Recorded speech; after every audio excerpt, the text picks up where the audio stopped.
پارہ سورہ بقرہ کی آیت نمبر 114 کی تفسیر میں آپ حضرات نے ایک بات تو یہ سی بات فرما لی کہ اللہ تعالیٰ نے یہودیوں، عیسائیوں اور مشرکین کے بارے میں فرمایا کہ یہ لوگ ہیں کہ جو لوگوں کو اللہ تعالیٰ کے گھروں میں جانے سے روکتے ہیں اور ان کی کوشش ہوتی ہے کہ اللہ کے گھر مسجد ویران ہو جائیں۔ اب اس آیت مبارکہ کی تفسیر میں حضرات مفسرین نے جو مساجد کے حوالے سے جو باتیں لکھی ہیں وہ عرض کرنا چاہتا ہوں۔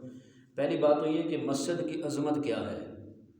تو میرے بھائیوں، مسجد کی عظمت یہ ہے کہ مسجد جہاں بن جاتی ہے جس جگہ پر، تو حدیث پاک میں آتا ہے کہ اللہ تعالیٰ کو ساری جگہوں میں سے وہ جگہ محبوب اور پسند ہوتی ہے۔ احب البلاد الی اللہ مساجد، اللہ تعالیٰ کو ساری جگہوں سے محبوب وہ مسجدیں ہوتی ہیں۔ اور قیامت والے دن یہ جتنی بھی جگہیں ہیں جہاں پر مسجدیں بنائی جاتی ہیں تو یہ ساری جگہیں جنت میں داخل کر دی جائیں گی۔ اور فرمایا کہ اللہ تعالیٰ کو زمین میں سب سے جو ناپسندیدہ جگہ ہیں وہ بازار ہیں۔ تو مسجد چونکہ وہاں اس لیے بنائی جاتی ہے کہ وہاں پر اللہ تعالیٰ کی عبادت کی جائے، اور انسان کی زندگی کا مقصد بھی اللہ تعالیٰ کی عبادت ہے۔ اس وجہ سے مسجد وہ اللہ تعالیٰ کو سب سے محبوب جگہ ہوتی ہے۔ تو دوسری بات یہ ہے کہ جو مساجد ہیں ان کی اسلام میں اتنی زیادہ اہمیت ہے کہ رسول اللہ صلی اللہ علیہ وسلم نے جب مدینہ شریف میں آپ وسلم تشریف لائے تو سب سے پہلے آپ کچھ دن قباء میں ٹھہرے، وہاں پر آپ نے مسجد قباء کی بنیاد رکھی، اور خود نبی علیہ السلام نے اس مسجد کی تعمیر میں نبی علیہ السلام نے کام فرمایا۔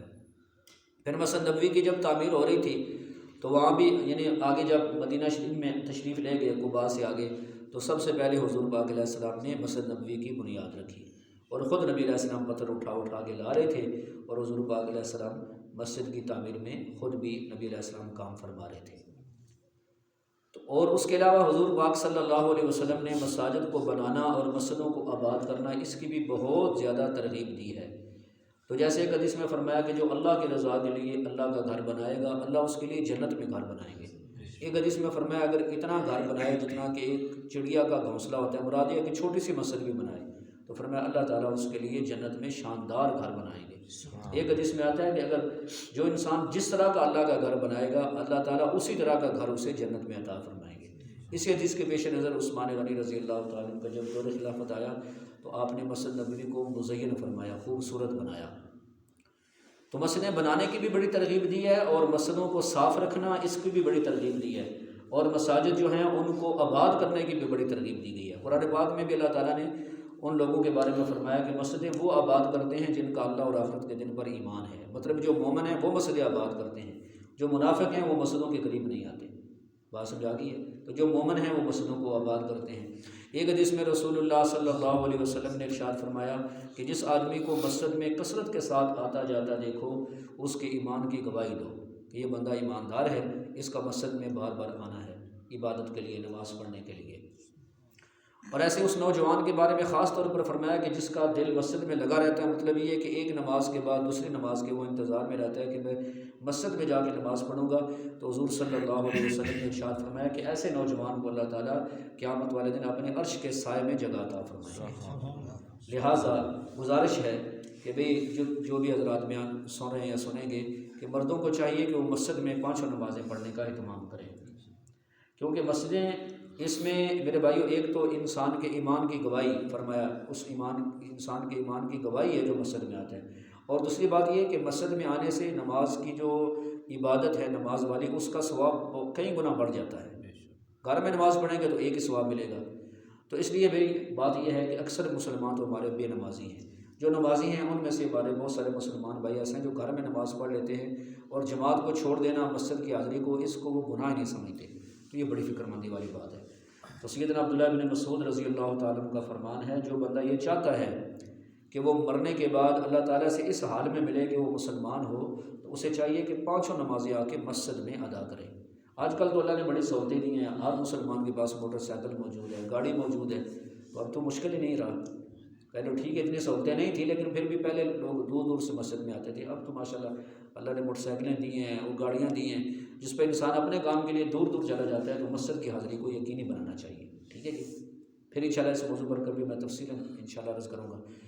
اور تیسری بات یہ مفسرین نے یہ لکھی ہے کہ جب جو مسلمان مسجد میں آتے ہیں تو ان کی بڑی عظمت ہے، ان کی بڑی فضیلت ہے. جیسے ایک حدیث میں آتا ہے نا کہ مسجد میں جو بندہ آ کے نماز پڑھتا ہے وہ اللہ تعالیٰ کا مہمان ہوتا ہے. وہ اللہ تعالیٰ کا مہمان ہوتا ہے، اللہ تعالیٰ اس کے میزبان ہوتے ہیں.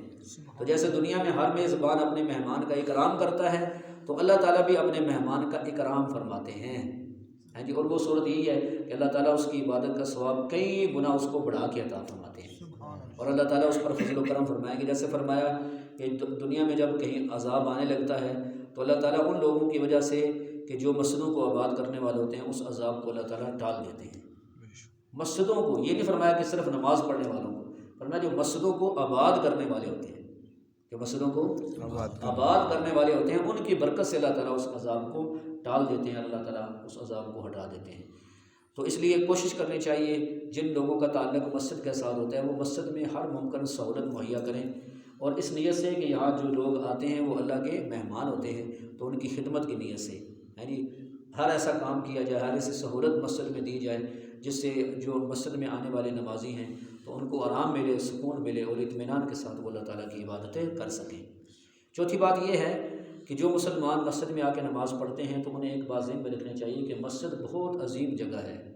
اس کو یہاں اللہ نے فرمایا مساجد اللہ، اللہ کی مسجدیں ہیں جی.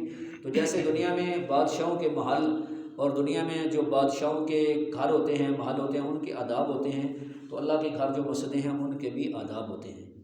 اور ساتھ یہ بھی ذہن میں رکھا جائے کہ جیسے اللہ تعالیٰ نے ہمیں بہت سارے عظمت والے مہینے دیے ہیں، راتیں دی ہیں، دن دی ہیں، ان میں اگر عبادت کرنے کا ثواب بڑھ جاتا ہے تو ان میں گناہ کرنے کا وبال اور عذاب بھی بڑھ جاتا ہے. ایسے اگر مسجدوں میں عبادت کرنے کا ثواب اللہ تعالیٰ بڑھا کے دیتے ہیں نا، جیسے فرمایا مسجد میں جو بندہ نماز پڑھے 27 گنا ثواب ملتا ہے، تو ایسے ہی اگر وہ بندہ خدا نخواستہ مسجد بھی ادبی کرے، مسجد کے آ کر کسی آداب کی خلاف ورزی کرے، بے حرمتی کرے، تو اس انسان کے کیے ہوئے اعمال ضائع ہو جاتے ہیں. بات سمجھا گئی ہے؟ تو جب ہم مسجد میں آئیں تو چند آداب ہیں ان کا ہم خیال کر لیا کریں. سب سے پہلے تو یہ مسجد کے آداب ہے نا، اللہ کا گھر شہنشاہ کا گھر ہے، رب العالمین ہے، شہنشاہوں کا شہنشاہ ہے. تو توجہ فرمائیے گا، اس مسجد کے بھی کچھ آداب ہیں اللہ کے گھر کے بھی. ایک تو یہ کہ جو ہی ہم مسجد میں آئیں نا میرے بھائیوں، تو ہمارے ذہن میں یہ تصور ہو کہ ہم بہت عظیم جگہ پر آ گئے ہیں، بڑی برکت والی جگہ پر آ گئے ہیں. اس کو اپنے گھر کی طرح نہ سمجھیں. پھر جو ہی ہم مسجد میں آئیں اور مسجد میں داخل ہونے لگے تو اعتکاف کی نیت کر لیں. میں مختصر بتاؤں گا آپ کو. جب مسجد میں جو ہی داخل ہونے لگے تو اس سے پہلے دل میں نیت کر لیں یا زبان سے بھی کہہ لیں کہ جب تک میں مسجد میں رہوں گا میں اللہ تعالیٰ کی رضا کے لیے اعتکاف کی نیت کرتا ہوں. جب تک مسجد میں رہیں گے انشاءاللہ اعتکاف کا ثواب بھی ملتا رہے گا. پھر اس کے بعد دعا پڑھیں، بسم اللہ والصلاۃ والسلام علی رسول اللہ اللہم افتح لی ابواب رحمتک. پھر اس کے بعد دائیں قدم مسجد میں رکھیں. مسجد میں آ کے دیکھیں کہ اگر ٹائم ہے سنتے پڑھنے کا مقدہ یا غیر مقدہ تو سنتے پڑھ لیں. اور اگر آپ دیکھتے ہیں کہ ٹائم تھوڑا ہے، سنتے نہیں پڑھ سکتے، تو اتنا ٹائم ہے اگر 2 رکعت نماز پڑھ سکتے ہیں تو آپ یہ نیت فرما لیں کہ میں 2 رکعت نماز تحیۃ المسجد پڑھتا ہوں. 2 رکعت نماز تحیۃ المسجد پڑھ لیں. اور اگر اتنا بھی ٹائم نہیں ہے تو پھر بیٹھ جائیں. بعض ساتھی ہوتے ہیں 2-3 منٹ ہوتے ہیں وہ کھڑے ہوتے ہیں، کھڑے کی طرف دیکھ رہے ہوتے ہیں، تو یہ چیز مناسب نہیں ہے. اللہ کے گھر میں آ کے تو بیٹھ جائیں، 1 منٹ ہے، آدھا منٹ ہے، بیٹھ جائیں نیچے اور بیٹھ کے اللہ پاک کا ذکر کر لیں، درود پاک پڑھ لیں، ٹھیک ہے، کلمہ شریف پڑھ لیں، سبحان اللہ والحمد للہ، تیسرا کلمہ جو ہے اس کا یہ پڑھ لیں. تو کسی نہ کسی عبادت کے اندر آپ لگے رہیں. اور اگر کچھ بھی نہیں ہے تو مسجد میں خاموشی کے ساتھ بیٹھ جائیں، ٹھیک ہے، کیونکہ حدیث میں آتا ہے جو بندہ مسجد میں آ کے بیٹھ جائے، نماز کا انتظار کرے، تو جب تک وہ نماز کے انتظار میں رہتا ہے اس کے نام اعمال میں نماز پڑھنے کا ثواب لکھا جاتا ہے. لیکن مسجد میں کوئی ایسا کام نہ کریں میرے بھائیوں. مثال کے طور پر مسجد میں کوئی ایسی چیز نہ کھا کے آئیں کہ جس کی وجہ سے منہ سے بدبو آتی ہو، یا کوئی ایسا بدبو جس چیز سے آ رہی ہو وہ مسجد میں نہ لے کر آئیں، ٹھیک ہے. تو بلکہ مسجد میں کوشش کریں کہ خوشبو لگا کے آنا چاہیے، کیونکہ مسجد میں اللہ کے فرشتے حاضر ہوتے ہیں اور فرشتوں کو خوشبو سے محبت ہے اور بدبو سے نفرت ہے. اس وجہ سے نبی علیہ السلام نے فرمایا جو تم میں سے پیاز یا لہسن کھا کے یعنی کچا تو اس وقت تک مسجد میں نہ آئے جب تک کہ اس کی بدبو ختم نہ کر لے، ٹھیک ہے. حضور علیہ السلام خود بھی پیاز اور لہسن کھا کے مسجد میں نہیں آتے تھے. نبی علیہ السلام فرماتے تھے میں فرشتوں سے گفتگو کرتا ہوں. بعض ساتھی سگریٹ پیتے ہیں یا نسوار رکھتے ہیں، ان کو عادت ہوتی ہے، تو انہیں چاہیے کہ مسواک وغیرہ یا کر کے آئیں اور اپنے منہ کو صاف کر کے آئیں تاکہ منہ سے بدبو نہ آئے. مسجد میں بدبو والے کوئی چیز نہ لے کر آئے. اس کے علاوہ یہ کہ مسجد میں کسی کے ساتھ لڑائی جھگڑا کرنا یا اونچی آواز سے باتیں کرنا یا دنیاوی کی باتیں کرنا، یہ تو ایسی چیز ہے میرے بھائیوں کہ جو انسان کے اعمال کو ضائع کر دیتی ہے۔ حدیث میں آتا ہے جب دنیا میں کوئی بندہ مسجد میں دنیا کی باتیں کرتا ہے تو فرشتہ کہتا ہے اللہ کے ولی خاموش ہو جا۔ پھر بھی اگر وہ خاموش نہیں ہوتا تو اس کے بعد وہ کہتا ہے کہ اللہ کے بندے خاموش ہو جا۔ پھر بھی وہ خاموش نہیں ہوتا تو وہ کہتا ہے اللہ کے دشمن خاموش ہو جا۔ اور انسان جب دنیا کی باتیں مسجد میں کرتا ہے جی، دنیا کی باتیں، دنیا کی بحثیں مسجد میں کرتا ہے تو اس انسان کے جو اعمال ہوتے ہیں نا میرے بھائیوں، کیے ہوئے اعمال وہ ضائع ہو جاتے ہیں۔ اور پھر جھگڑا کرنا مسجد میں، لڑائی کرنا، یہ تو قیامت کی نشانی بیان کی گئی کہ مسجدوں میں آوازیں بلند ہوں گی، لوگ مسجدوں میں لڑائی جھگڑے کریں گے۔ ہاں اگر مسلمانوں کی کوئی اجتماعی مسئلہ ہے، کوئی لڑائی ہوگی یا جھگڑا، اس کی صلح کرانی ہے یا کوئی اور اجتماعی مسئلہ ہے تو اس کی تو گنجائش ہے، لیکن یہ کہ عام دنیاوی باتوں کے لیے یا عام دنیاوی جن اغراض کے لیے مسجد کو میرے بھائیوں، مسجد میں ان کاموں کا نہیں ہونا چاہیے۔ بلکہ مسجد میں بندہ آئے اس لیے کہ میں یہاں عبادت کرنے کے لیے آیا ہوں، نہ کہ یہاں بحث مباحثہ کرنے کے لیے اور لڑائی جھگڑا کرنے کے لیے نہیں آیا۔ ٹھیک ہے جی، ان تمام چیزوں کا خیال کیا جائے۔ اور ایسے ہی جب ہم مسجد میں آ جائیں تو اپنے موبائل کی گھنٹی کم از کم بند کر لیں، یہ بھی مسجد کے آداب میں داخل ہے، کیونکہ بعض لوگوں نے ایسے ٹونیں لگائی ہوتی ہیں۔ اگر صحیح بھی ٹون ہو، فرض کریں کہ بندے نے تلاوت لگائی ہوئی ہے یا نعت ہے، تو جب نماز میں بجے گی سارے لوگوں کی توجہ ادھر ہو جاتی ہے۔ بات سمجھا گئی؟ سارے لوگوں کی توجہ ادھر ہو جاتی ہے، اس بندے کی خود بھی نماز خراب ہوتی ہے اور باقی لوگوں کی نماز بھی خراب ہوتی ہے۔ اور بعض لوگوں نے تو گانے لگائے ہوتے ہیں، وہ تو اور زیادہ خطرناک بات ہے۔ بلکہ ہم نے تو اللہ معاف فرمایا حرم شریف میں دیکھا، مسجد نبوی میں بھی، وہاں بھی لوگ شرم نہیں کرتے اور وہاں موبائل کے اوپر ایسے ایسے گانے کے ٹونے لگائے ہوتے ہیں، وہاں بھی بج رہی ہوتی ہے۔ تو انسان، یہ چیزیں ہیں جو انسان کے اعمال کو ضائع کر دینے والی ہوتی ہیں۔ ٹھیک ہے جی۔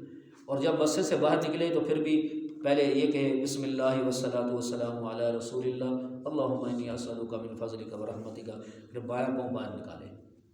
ٹھیک ہے جی، یہ چند میں نے آداب، ایسے تو مسجد کے بہت سارے اور بھی آداب ہیں۔ پھر دو چیزیں اور بھی دیکھ لینی چاہیے کہ مسجد میں اگر کوئی صفائی کرنے والی ہے تو مسجد کی صفائی بھی کر دے۔ مسجد کی صفائی اللہ کو بہت محبوب ہے، یہاں تک کہ ایک تنکا بھی حدیث میں آتا ہے جو بندہ باہر اٹھا کے پھینکتا ہے نا، اللہ تعالیٰ اس کو بھی صدقے کا ثواب عطا فرماتے ہیں۔ نبی علیہ السلام کے زمانے میں ایک مرد اور ایک خاتون مسجد کی صفائی کرتے تھے، جب وہ فوت ہو گئے تو نبی علیہ السلام رات کو ان کو دفن کر دیا، تو حضور پاک کو صبح کو پتہ چلا تو نبی علیہ السلام ان کی قبر پر تشریف لے گئے اور ان کی بخشش کی دعا فرمائی۔ وہ مسجد کی صفائی کیا کرتے تھے۔ آج ہمارے پاس ٹائم ہی نہیں ہوتا مسجد کی صفائی کے لیے۔ اور آخری گزارش یہ ہے کہ اسی کے ساتھ ساتھ جو مسجد کی آداب ہیں ان میں ایک چیز یہ بھی داخل ہے کہ وضو کرتے ہوئے بھی دنیاوی باتیں نہیں کرنی چاہیے۔ ٹھیک ہے، کوئی ضرورت کی بات ہو، مجبوری کی، وہ تو کی جا سکتی ہے، یا کوئی دین کی بات ہو، لیکن کوشش کریں کہ وضو کے ٹائم بات نہ ہی کریں، اس سے وضو مکروہ ہو جاتا ہے۔ ٹھیک ہے جی، بس وضو خاموشی کے ساتھ کریں اور مسجد میں خاموشی کے ساتھ آئیں۔ یہ چند باتیں ہیں جو آپ حضرات کی خدمت میں عرض کر دی ہیں اس آیت مبارکہ کی تفسیر میں۔ اللہ تعالیٰ مجھے اور آپ سب کو عمل کی توفیق عطا فرمائے۔